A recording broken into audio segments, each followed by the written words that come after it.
नमस्ते। आज मैं अब्दुल कलाम जी द्वारा रचित एक निबंध जब मैं फेल हुआ इसके बारे में यहाँ पर उसके सारांश और संक्षिप्त रूप में सबसे पहले अब्दुल कलाम जी का परिचय। अब्दुल कलाम जी के बारे में जितना कहा जाए उतना कम ही है। अब्दुल कलाम जी को कौन नहीं जानता। हमारे भारत के 11वें राष्ट्रपति भी रह चुके हैं। इन्होंने हमारे देश के लिए बहुत सारे मिसाइलों का निर्माण भी किया है। एक बहुत बड़े वैज्ञानिक है ये। इनके बारे में मैं आज जितना भी कहूँ उतना कम ही है। ज़्यादातर सभी लोग इनके बारे में जानते हैं, इनका जन्म कब हुआ है, इन्होंने क्या क्या किया है, इन सबको जितना कहूँगी उतना कम ही होगा। तो मैं सीधे से कुछ बातों के बारे में बताते हुए इनका ये निबंध का सार को ही आपको यहाँ पर समझाऊंगी। सपने वो नहीं है जो आप नींद में देखते हैं, सपने वो है जो आपको नींद ही ना आने दे। यह पंक्ति जीवन में नई उड़ान भरने के लिए लोगों को प्रेरित करती है। अब्दुल कलाम जी का व्यक्तित्व अत्यंत प्रेरणादायक था। उन्होंने अपना पूरा जीवन देश की सेवा, विज्ञान और लेखन को समर्पित किया। उनके कार्यों ने नई पीढ़ी के दिलों में ज्ञान का दीप प्रज्वलित किया है। हर भारतीय के लिए यह गर्व की बात है कि डॉक्टर कलाम जैसे महान वैज्ञानिक और व्यक्तित्व भारत भूमि पर जन्मे। जैसा कि हम सभी जानते हैं, उनका जीवन संघर्ष और चुनौतियों से भरा रहा, लेकिन वे कभी मुसीबतों से डरे नहीं। उन्होंने अपनी मेहनत और दृढ़ संकल्प के बल पर बुलंदियों को छुआ। जीवन की एक प्रेरक घटना इस प्रकार से यहाँ पर कलाम जी कहते हैं कि मद्रास इंस्टीट्यूट ऑफ टेक्नोलॉजी में छात्र थे।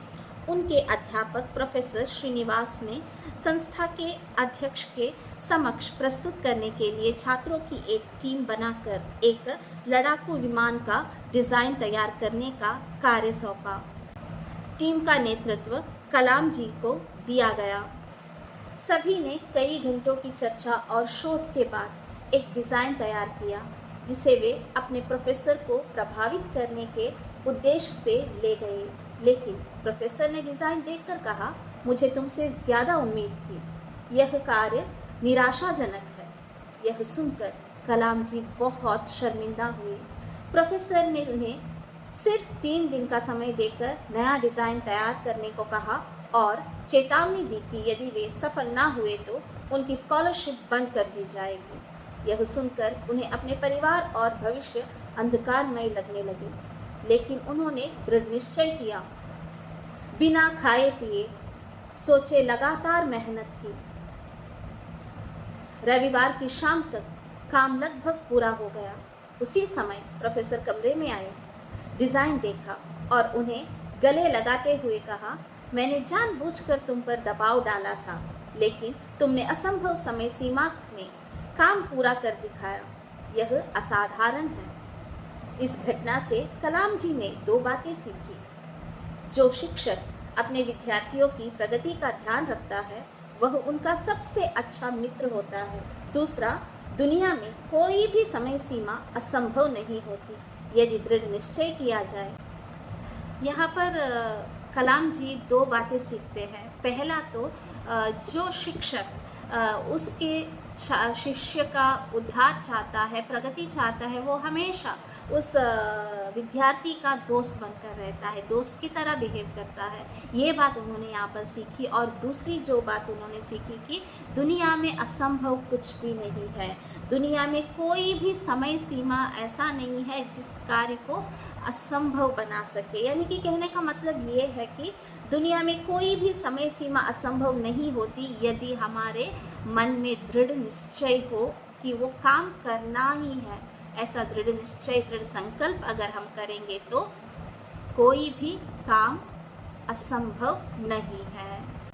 पढ़ाई के बाद उन्होंने बेंगलुरु में HIL में काम किया, जहां उन्होंने विमान डिज़ाइन और प्रौद्योगिकी का अनुभव प्राप्त किया।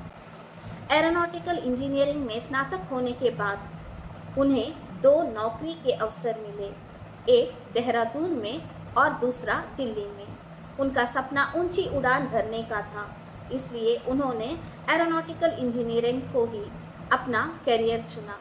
दिल्ली में के साक्षात्कार के दौरान उन्होंने समझा कि तकनीकी ज्ञान के साथ साथ व्यक्तित्व, आत्मविश्वास और आचरण भी महत्वपूर्ण है। इस प्रकार एक महान हस्ती, एक महान व्यक्तित्व वाले व्यक्ति अब्दुल कलाम थे। भी बातें थी यहाँ पर इस निबंध के माध्यम से हमें बताने की कोशिश की है। अंत में निष्कर्षतः हम यही कह सकते हैं कि जीवन में मित्रों का सहयोग और श्रेष्ठ शिक्षकों का मार्गदर्शन कभी नहीं भूलना चाहिए। उनके अनुसार जीवन में हर हार जीत की पहली सीढ़ी होती है और अपमान ही सम्मान तक पहुंचाने का एक नया मार्ग बनता है। ये सीख हमें इस निबंध के माध्यम से मिलती है, जो हमें कभी नहीं भूलना चाहिए, हमेशा हमें ध्यान में रखना चाहिए। इतना कहकर इस पाठ को मैं यहीं पर ख़त्म करती हूँ। धन्यवाद।